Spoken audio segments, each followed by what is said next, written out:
The test is in 4 sections. At the end of the test, you will be given 10 minutes to transfer your answers to an answer sheet. Now turn to Section 1. Section 1. You will hear a telephone conversation between an official at a village hall and a woman who wants to hire a public room. First, you have some time to look at questions 1 to 6.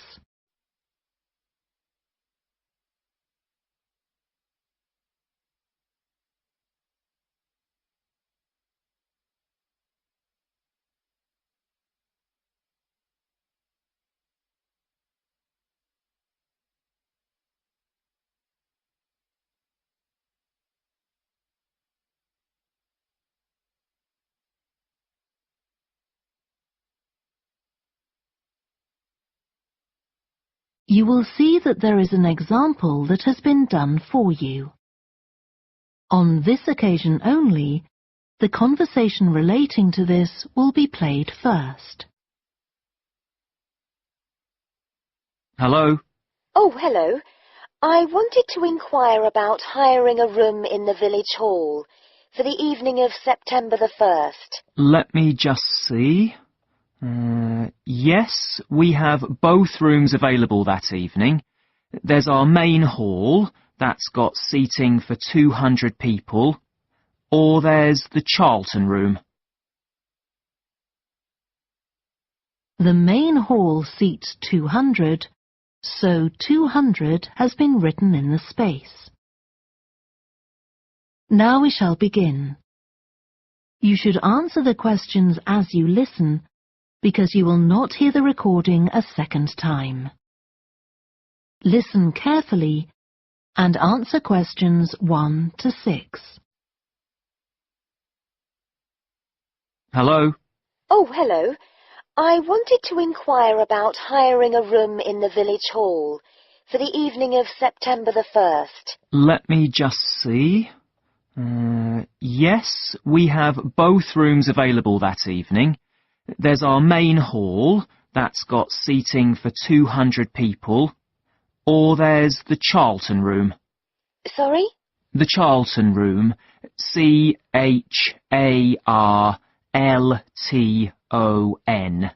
That's got seating for up to 100. Well, we're organising a dinner to raise money for a charity, and we're hoping for at least 150 people. So I think we'll go for the main hall. How much would that cost? Let's see. You wanted it for the evening of September the 1st? Yes, that's a Saturday. So from 6 p.m. to midnight, that'd be £115. That's the weekend price. It's £75 on weekdays. That's all right. And I have to tell you, there's also a deposit of £250, which is returnable, of course, as long as there's no damage. But we do insist that this is paid in cash. We don't take cards for that. You can pay the actual rent of the room however you like, though. Cash, credit card, cheque. Oh, well, I suppose that's okay. So, does the charge include use of tables and chairs and so on? Oh, yes. And what about parking? Yeah, that's all included. The only thing that isn't included is, you said you were organising a dinner? Yeah. Well, you'll have to pay extra for the kitchen if you want to use that. It's £25. It's got very good facilities, good quality cookers and fridges and so on. OK. Well, I suppose that's all right. We can cover the cost in our entry charges. Right, so I'll make a note of that. Now, there are just 1 or 2 things you need to think about before the event. For example, you'll have to see about getting a licence if you're planning to have any music during the meal. Oh, really? It's quite straightforward. I'll give you the details later on. And about a week or 10 days before your event, you'll need to contact the caretaker, that's Mr. Evans, to make the arrangements for entry. He'll sort that out with you. And do I give him the payment as well? No, you do that directly with me. Before you hear the rest of the conversation, you have some time to look at questions 7 to 10.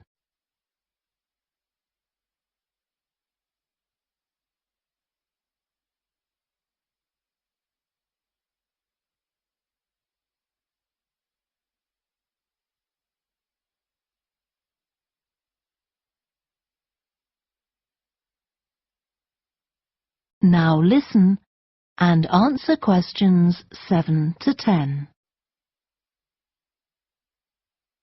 Right. Now, is there anything I need to know about what happens during the event? Well, as you'll be aware, of course, the building is no smoking throughout. Of course. Now, are you having a band? Yes. Well, they'll have a lot of equipment, so rather than using the front door, they should park their van round the back and use the stage door there. You can open that from inside, but don't forget to lock it at the end. OK. And talking of bands, I'm sure I don't need to tell you this, but you must make sure that no one fiddles about with the black box by the fire door. That's a system that cuts in when the volume reaches a certain level. It's a legal requirement. Sure. Anyway, we want people to be able to talk to one another, so we don't want anything too loud. Oh, that reminds me. We'll be having speeches. Are there any microphones available? Yep, just let the caretaker know. He'll get those for you. Right, now, when the event is over, we do ask that the premises are left in good condition. So there's a locked cupboard, and you'll be informed of the code you need to open that. It's got all the cleaning equipment, brushes and detergent and so on. Right. So what do we need to do after everyone's gone? Sweep the floors, I suppose? Well, actually, they have to be washed, not just swept. Then you'll be provided with black plastic bags, so all the rubbish must be collected up and left outside the door. Of course. We'll make sure everything's left tidy. Oh, and I forgot to ask. I presume we can have decorations in the room? Yes, but you must take them down afterwards. Sure. And the chairs and tables should be stacked up neatly at the back of the room. I'll make sure I've got a few people to help me. That is the end of section 1. You now have half a minute to check your answers.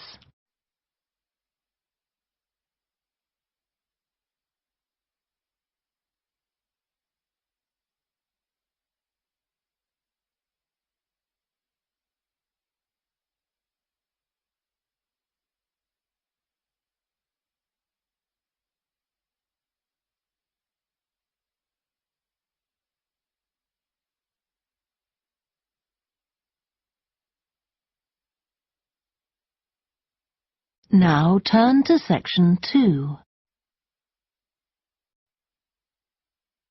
Section 2.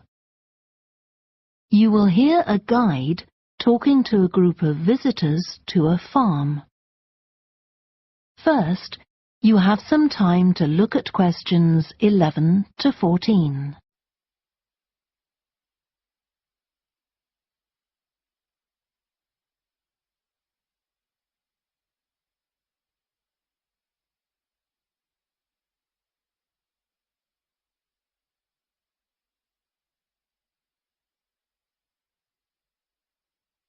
Listen carefully and answer questions 11 to 14. Welcome to the Fiddy Working Heritage Farm. This open-air museum gives you the experience of agriculture and rural life in the English countryside at the end of the 19th century. So you'll see a typical farm of that period, and like me, All the staff are dressed in clothes of that time. I must give you some advice and safety tips before we go any further. As it's a working farm, please don't frighten or injure the animals. We have a lot here, and many of them are breeds that are now quite rare. And do stay at a safe distance from the tools. Some of them have sharp points, which can be pretty dangerous, so please don't touch them. We don't want any accidents, do we? The ground is very uneven, and you might slip if you're wearing sandals, so I'm glad to see you're all wearing shoes. We always advise people to do that. Now, children of all ages are very welcome here, and usually even very young children love the ducks and lambs, so do bring them along next time you come. I don't think any of you have brought dogs with you, but in case you have, I'm afraid they'll have to stay in the car park unless they're guide dogs. I'm sure you'll understand that they could cause a lot of problems on a farm. Before you hear the rest of the talk, you have some time to look at questions 15 to 20.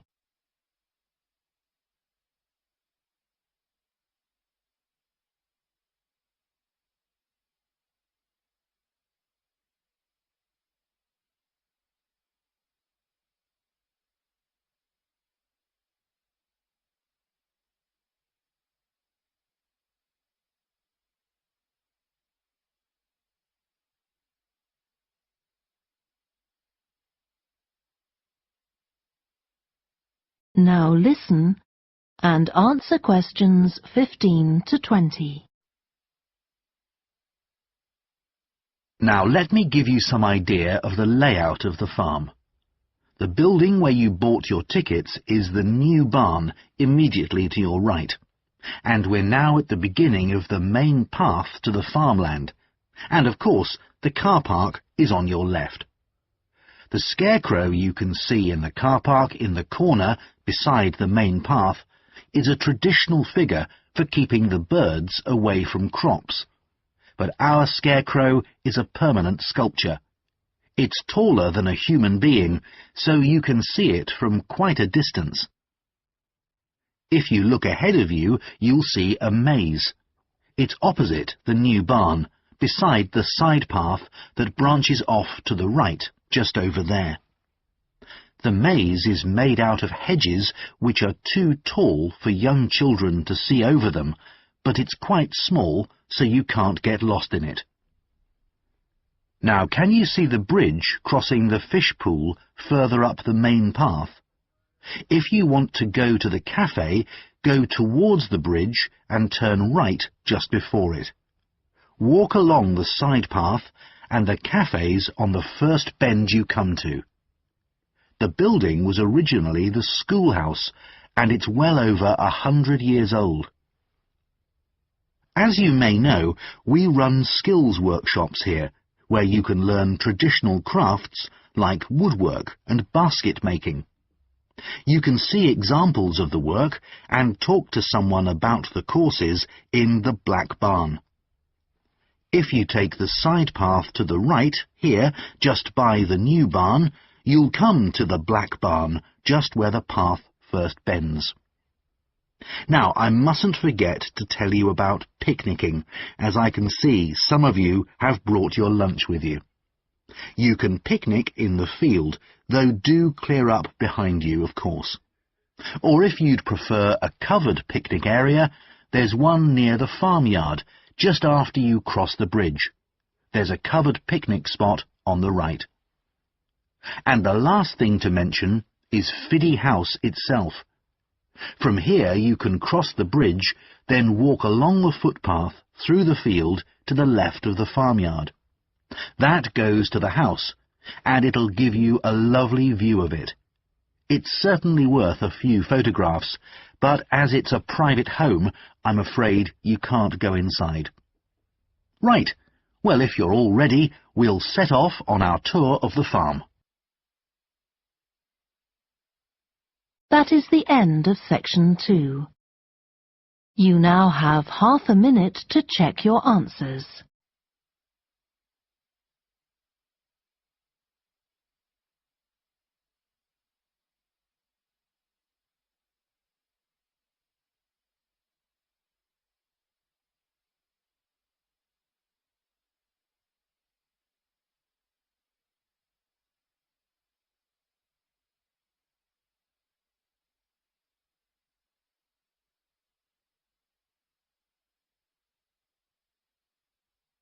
Now turn to section 3. Section 3. You will hear two psychology students called Lisa and Greg discussing a project they have to do. First, you have some time to look at questions 21 to 27.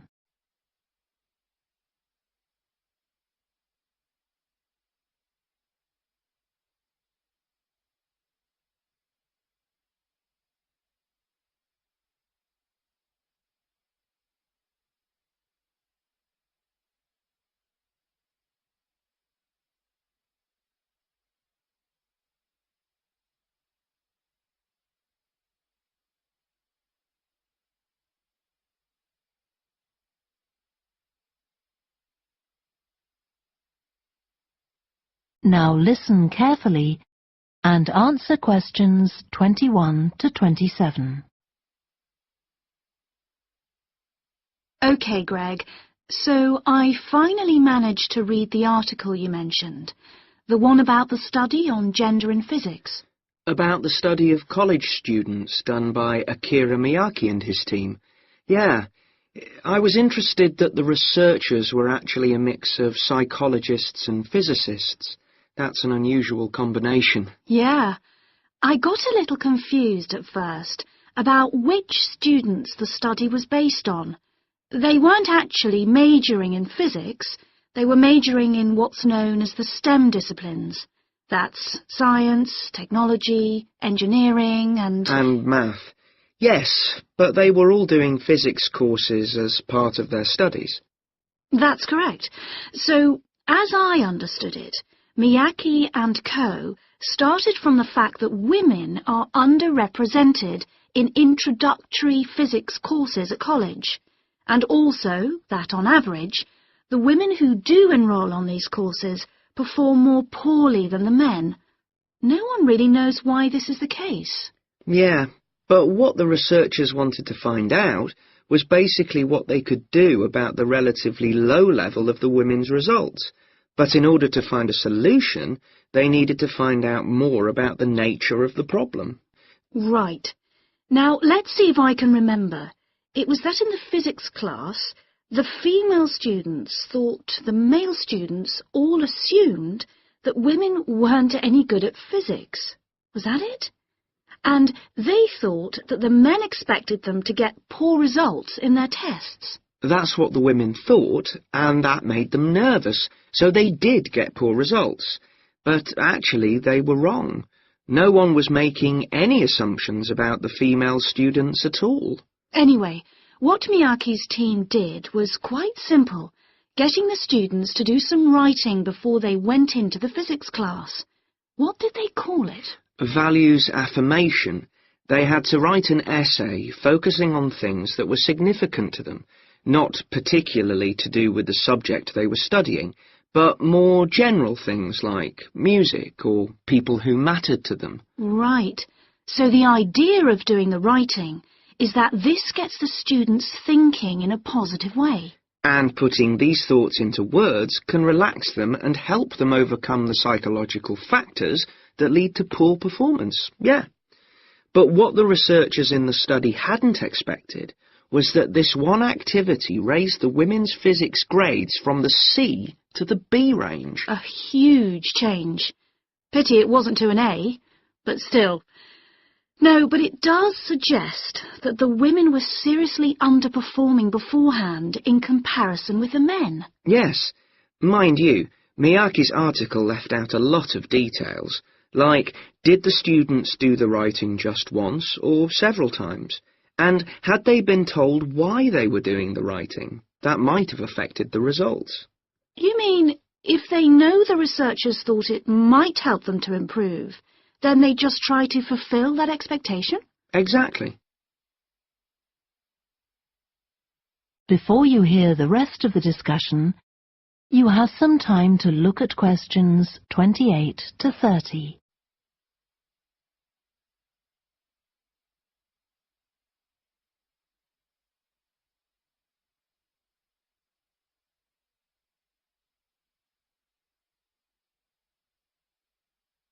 Now listen and answer questions 28 to 30.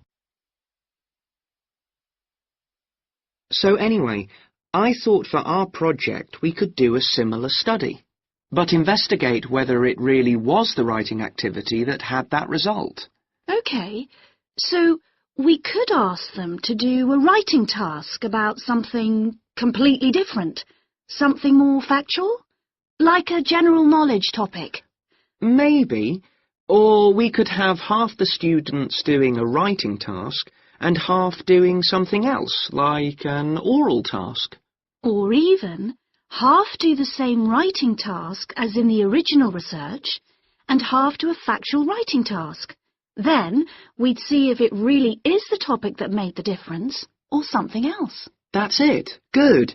So, at our meeting with the supervisor on Monday, we can tell him we've decided on our project. We should have our aims ready by then. I suppose we need to read the original study.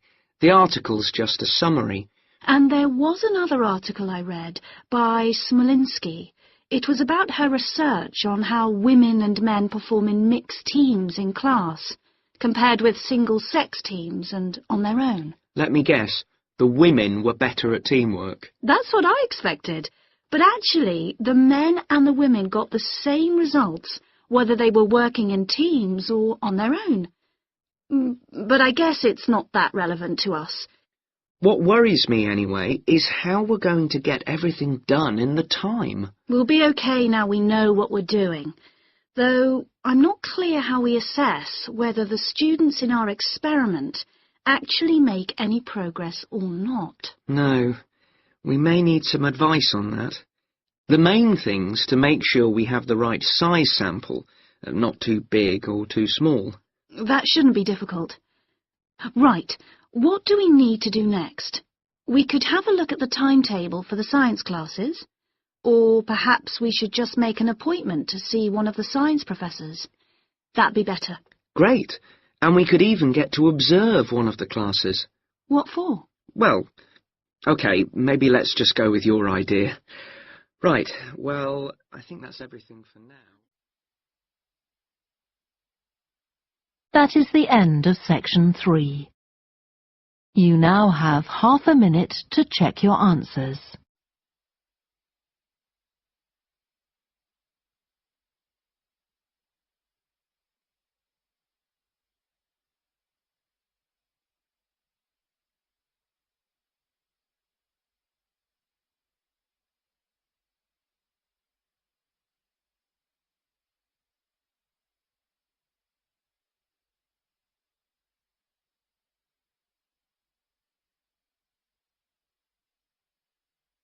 Now turn to section 4.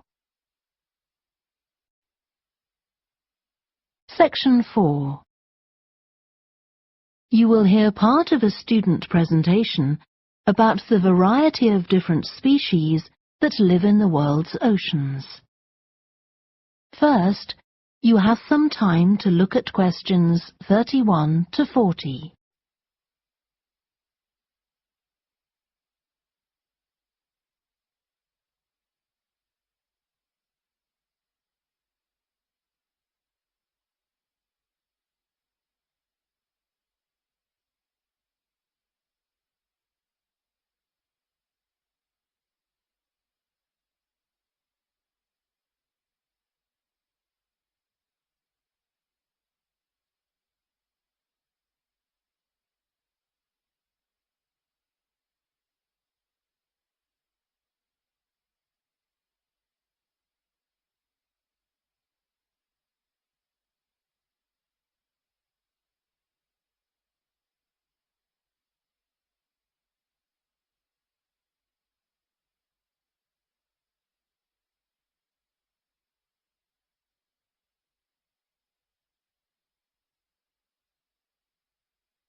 Now listen carefully and answer questions 31 to 40.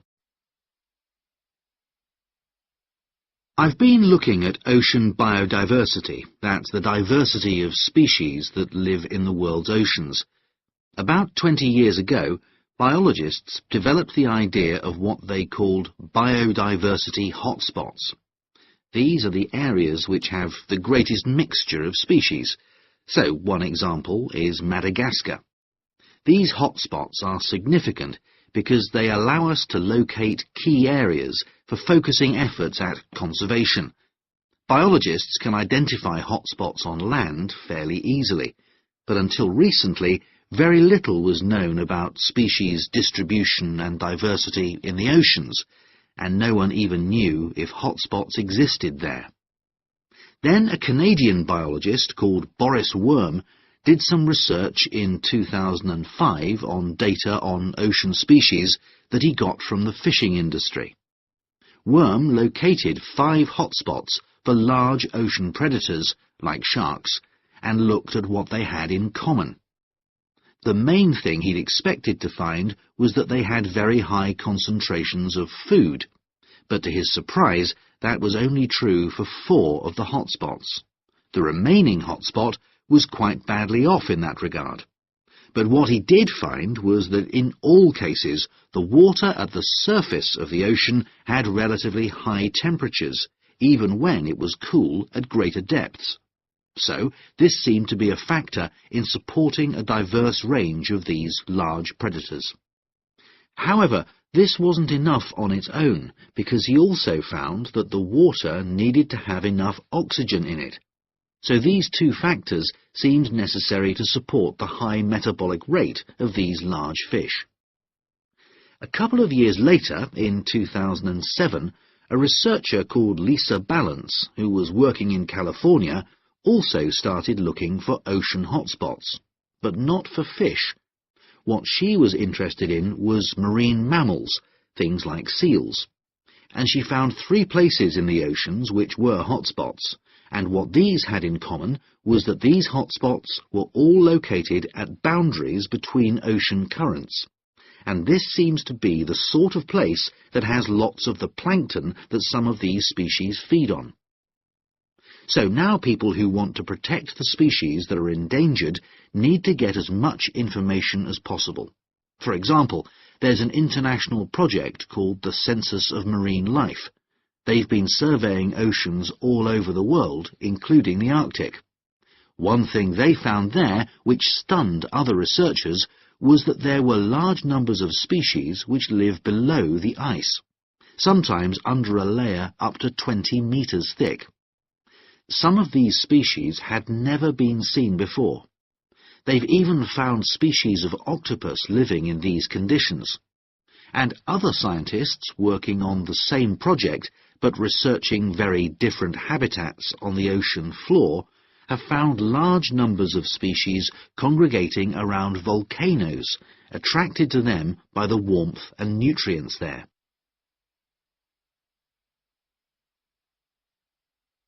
However, biologists still don't know how serious the threat to their survival is for each individual species.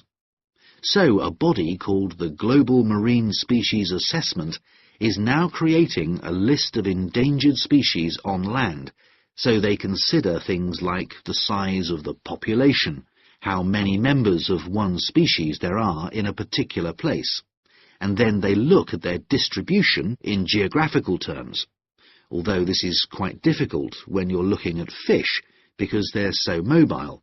And then thirdly, they calculate the rate at which the decline of the species is happening. So far, only 1,500 species have been assessed, but they want to increase this figure to 20,000. For each one they assess, they use the data they collect on that species to produce a map showing its distribution. Ultimately, they will be able to use these to figure out not only where most species are located, but also where they are most threatened.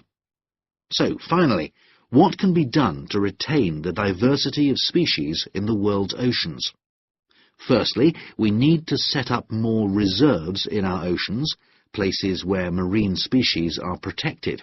We have some, but not enough. In addition, to preserve species such as leatherback turtles, which live out in the high seas but have their nesting sites on the American coast, we need to create corridors for migration, so they can get from one area to another safely. As well as this, action needs to be taken to lower the levels of fishing quotas to prevent overfishing of endangered species. And finally, there's the problem of bycatch. This refers to the catching of unwanted fish by fishing boats. They're returned to the sea, but they're often dead or dying. If these commercial fishing boats used equipment which was more selective so that only the fish wanted for consumption were caught, this problem could be overcome. OK, so does anyone have any questions about... That is the end of section 4. You now have half a minute to check your answers.